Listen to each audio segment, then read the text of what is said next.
Il s'appelle Jared Banzenza, mais il est plus connu sous son nom de scène Jared JR. Et si je ne vous racontais rien, 3, let's go. Hi guys, j'espère que vous allez bien, moi je vais très bien, merci par la grâce de Dieu. Alors c'était un plaisir pour moi de vous recevoir une fois de plus à cette 3e édition de Et si je ne vous racontais rien. Bon, je m'étais promis que je vais plus compter, mais je vous promets que c'est quand même très tentant de compter genre à tous les coups et tout. Mais bref, là n'est pas le sujet. Ok, la dernière fois nous étions avec un adorateur, c'était Kenoli Mouizila, très connu sous le nom de Kenoli Ken, qui nous a vraiment fait du bien. Son témoignage, je vous promets, a touché plusieurs personnes et nous avons reçu pas mal de bacs. Franchement, en fait, c'est un peu ça la vibes de Si je ne vous racontais rien, c'est vraiment ça le but, qu'il y ait des personnes qui s'identifient, qui se retrouvent en fait, dans des témoignages et qui se rendent compte à quel point Dieu est merveilleux. Vous voyez un peu comment ça se passe, c'est vraiment ça, like, nous sommes tellement heureux de voir qu'il y a des témoignages qui nous reviennent encore en masse et tout, juste après que les gens aient écouté une personne. Et par exemple, Kenoli Ken, il y avait eu Samur au début et les gens étaient vraiment bénis et nous continuons dans la même thématique, mais cette fois-ci nous aurons encore un adorateur, mais un adorateur assez particulier. Il s'appelle Jared Banzenza, mais il est plus connu sous son nom de scène Jared JR. Et je vous promets, c'est un jeune incroyable. Un jeune incroyable, doté d'un talent incroyable. Comme je dis, c'est un adorateur, mais à sa façon. Oui, c'est un adorateur rappeur. C'est un rappeur gospel. Et franchement, lui aussi, bien évidemment, je vais quand même mettre un lien qui va nous mener vers sa page et tout, et nous allons streamer comme disent les rappeurs. Allez, streamer pour la gloire de Dieu, parce que c'est vraiment un adorateur incroyable. Mais bref, allons aux choses sérieuses. Alors comme j'ai dit tout à l'heure, nous allons écouter le témoignage de Jared JR, un témoignage qui m'a personnellement fait beaucoup de bien, et je pense que ça va aussi fortement vous bénir. Alors, et si je ne vous racontais rien, Jared JR.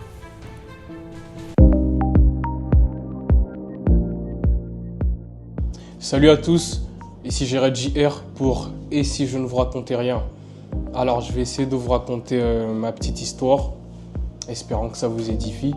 Alors pour savoir un peu sur moi, je suis un artiste rappeur chrétien et je suis né d'une famille chrétienne. Nous, vous savez, tout est un peu carré, où on vous fait grandir vraiment sur des bases chrétiennes et vraiment le genre de base... n'écoute pas telle chanson, c'est la chanson de Satan, donc on s'en prive. Et alors, moi j'ai reçu Jésus à l'âge de 12 ans. À l'âge de 12 ans, c'était lors d'un camp biblique à l'église La Borne. Et c'est là que j'ai reçu Jésus. Et quelques années après, 2 ans plus tard, je pense, j'ai intégré une structure qui s'appelle Mon Idéal, de Eunice Dallo. Et c'est là que j'ai pu m'exprimer pour la première fois devant quand même un grand public, au théâtre de Verdure, et c'est là que j'ai fait ma première scène. Jared, applaudissez très fort pour Jared. Il est tout petit, il est mignon. Oui, sa vie est authentique.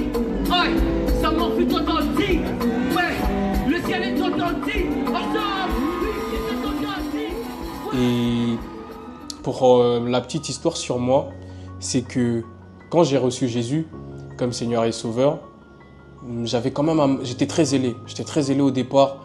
Et j'étais vraiment le genre, même à l'école, celui qui prêchait tout le temps, celui qui réunissait des petites foules comme ça autour de la prière, en train d'évangéliser.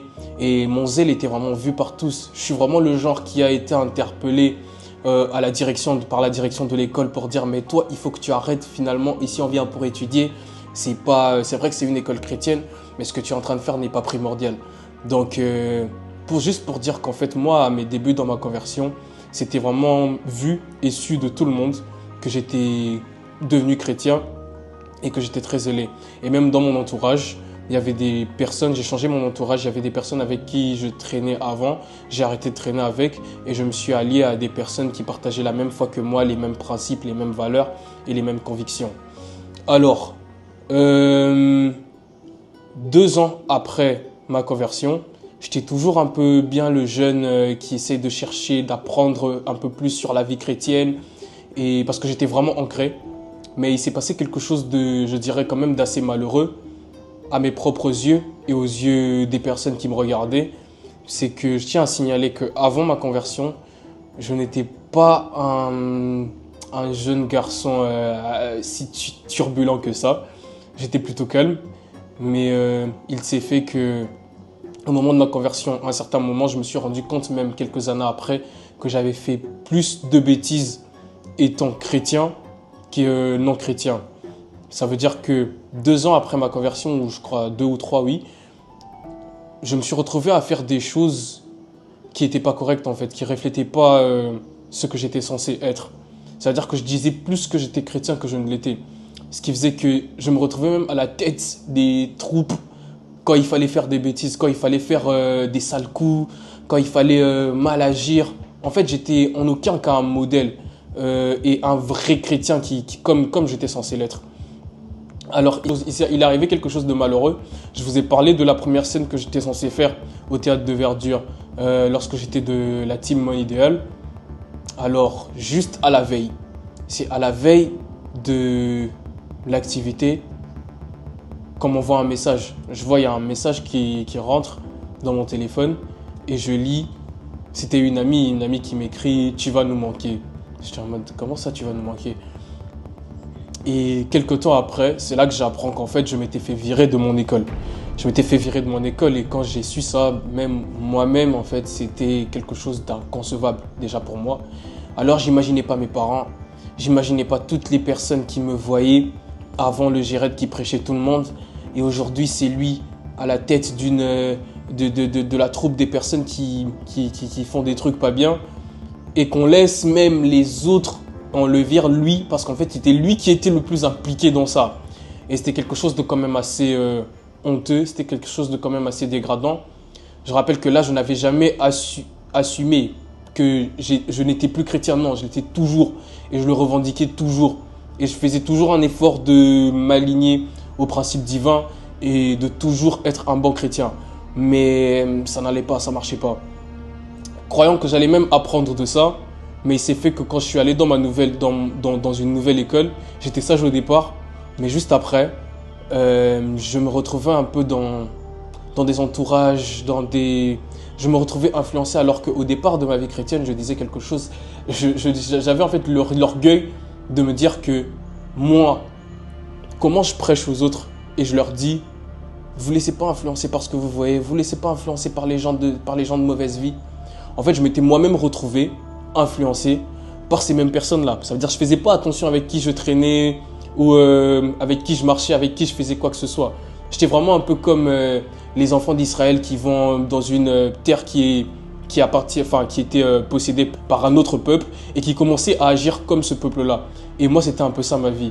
Et c'était dommage, c'était triste à voir quand même parce que pour les gens, pour les autres, je dirais même comme B. Wright, B. Wright dit dans une de ses chansons « Seigneur, que mon témoignage n'ait jamais de quoi salir qui tu es ». Et moi, c'était toute ma vie ça en fait. C'était toute ma vie. Moi, mon témoignage, quand on me regarde, on me dit « Mais lui, c'était pas lui le chrétien qui nous parlait tout le temps. C'était pas lui le chrétien qui nous cassait les oreilles. Il fait pas ci, il fait pas ça. Maintenant, on lui retrouve dans les mêmes histoires. » Et c'était grave décourageant. Parfois, il y avait des moments où je me posais moi-même. J'étais en mode « Mais qu'est-ce que je suis en train de faire là ?» Et je me retrouve dans un cercle avec des personnes que je suis même censé évangéliser, mais que je ne peux pas. Pourquoi ? Parce que je vis la même vie qu'eux. Et ce que je dirais et ce que je reflétais sur le moment ne serait pas cohérent en fait. Et c'était vraiment quelque chose qui me faisait mal en fait, qui me faisait mal. Et c'était ça mon combat. C'était ça mon combat, mais ça n'enlève en rien le fait que je succombais à tout moment, je me conformais à tout moment à eux et je faisais vraiment les choses comme eux. Donc, il arriva un moment où Dieu, par sa grâce, a fini par me détacher de mon mauvais entourage, comme je le lui demandais. Et il m'a accordé un cercle d'amis avec les mêmes valeurs que moi, avec les mêmes principes que moi. Et ça, quand même, ça m'a beaucoup aidé. Ça m'a beaucoup aidé à me recadrer, à me repositionner. Et même aujourd'hui, je suis dans un cadre qui m'aide à mieux vivre ma vie chrétienne et aussi à mieux servir le Seigneur et à conserver le bon témoignage par sa grâce. En gros, la morale de l'histoire, c'était vraiment que Dans ma vie, déjà, la particularité, c'est qu'il y a plusieurs personnes qui disent « Ouais, moi, quand j'étais dans le monde, mais moi, vraiment, quand j'étais dans le monde, il y avait pas grand-chose. Il y avait pas grand-chose. Il y a eu plus de choses quand je suis devenu chrétien. » Et ça, c'est quelque chose que je dirais quand même que c'est quand même assez grave et c'est incohérent. Donc, mais c'est possible. Si ça m'est arrivé à moi, je me dis que c'est possible, ça peut arriver à n'importe qui est chrétien. Être chrétien, c'est pas être à l'abri du mal forcément lorsqu'on n'est pas discipliné. Mais être chrétien, ça demande de la discipline, ça demande une vie de consécration, ça demande une vie de prière. Et quand tu n'as pas tout ça, ça ne sera pas par magie que tu vas être chrétien comme tu es censé l'être et comme Dieu veut que tu le sois.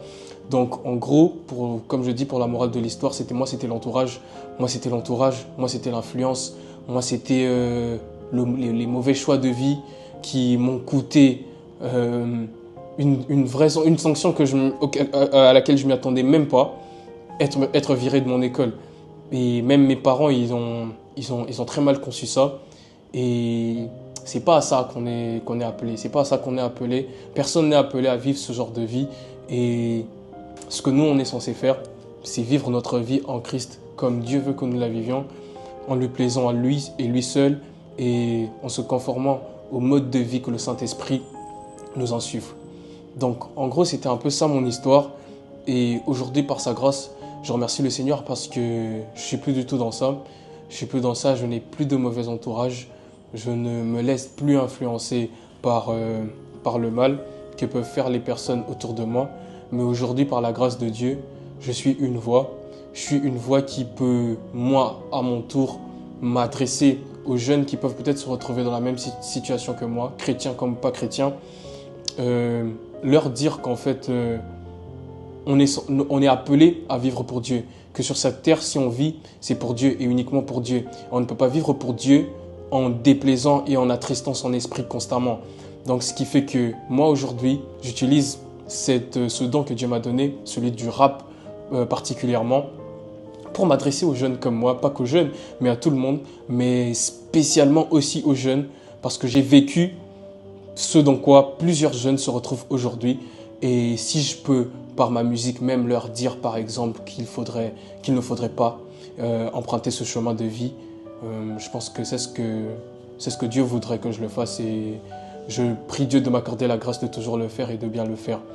Et je prie Dieu que les personnes qui se retrouvent aussi dans les mêmes circonstances, dans la même situation que moi dans le passé, puissent arriver à vraiment retrouver la voie du Seigneur et à laisser le Saint-Esprit diriger notre conduite, comme c'est écrit dans Galates 5, à laisser le Saint-Esprit diriger notre conduite et faire ce qui est contraire à notre chair. Donc en gros, c'était un peu ça ma petite histoire, mon petit témoignage. Et je rends grâce encore à Dieu pour ça. Et voilà, que Dieu vous bénisse. Ok. ok. Waouh. Ouf. En vrai, l'une des plus grandes choses que moi je retiens de ce témoignage, c'est vraiment ce que la Bible dit. À ceux qui sont debout, tenez garde de ne pas tomber. Faites vraiment attention. Parce que ce qui se passe, si vous suivez bien son témoignage, c'est que à un moment donné, lui, il se voyait tellement debout qu'il pensait pas qu'il allait tomber un jour. En fait, il était beaucoup trop focus sur les efforts qu'il a fournis jusque-là. Il se disait que vas-y, je suis arrivé et tout, c'est correct et tout, là je suis pas tombé. À tel point que quand il a commencé à sombrer, il se rendait pas compte qu'il était en train de sombrer. Il avait complètement oublié que non, mon gars, la vie chrétienne est une vie qui demande d'être suffisamment entretenue pour être maintenue. Vous voyez un peu, c'est ce qui se passe. Et quand vous oubliez qu'il faut entretenir cette relation que vous avez avec Dieu, à un moment donné, vous allez vous retrouver au fond du gouffre sans pourtant vous en rendre compte. Et c'est exactement ce qu'il est arrivé. Mais j'aime une chose avec Dieu, c'est que il utilise parfois ce genre de moments pour nous rappeler à quel point sa grâce passe avant nos efforts. Ça, c'est une phrase que le Saint-Esprit m'a toujours répétée de manière personnelle. Pour ceux qui me connaissent, c'est quelque chose que je répète tout le temps. Ma grâce avant tes efforts. C'est vraiment ça le deal. Le truc avec Dieu, c'est pas que je suis compétent et je mets ma compétence ou mes compétences en avant. Non. c'est Dieu d'abord et mes compétences après. C'est la grâce de Dieu d'abord et mes compétences après. Peu importe les compétences que je peux avoir, peu importe les efforts que je peux fournir, il faut jamais se mettre en tête que on restera indéfiniment debout parce qu'on est fort. Non. Le deal, c'est sa grâce et nos efforts après. Mais nous devons garder en tête que si nous tenons encore debout, c'est par sa grâce. J'aime ce qu'il dit à la fin. Ce qu'il veut maintenant, c'est que le Seigneur lui fasse grâce de pouvoir garder le statut qu'il a maintenant. Et c'est la prière que j'ai pour chacune des personnes qui est en train de nous suivre en ce moment. Le désir de mon cœur en ce moment, c'est que si tu étais tombé, si tu étais au plus bas, j'aimerais te rassurer et te convaincre, la grâce de Dieu est encore disponible pour celui qui a un cœur repentant. Alors, tu peux toujours revenir à Dieu et il t'acceptera certainement. Et ne t'en fais pas, sa grâce est encore disponible. Elle est beaucoup plus forte que tes efforts. Tu peux fournir tous les efforts du monde, mais sache que la touche particulière qui va te permettre de rester debout, c'est simplement la grâce de Dieu. Alors fais confiance à Dieu et sache qu'il est capable de te ramener. Peut-être même à un niveau beaucoup plus haut que ce que tu avais avant. Parce que ce qui se passe avec Jared maintenant, c'est que il est un canal, il est un... Comment je peux dire ça? Un canal que Dieu utilise au fait pour bénir plusieurs jeunes qui se sont peut-être retrouvés dans la même situation que lui.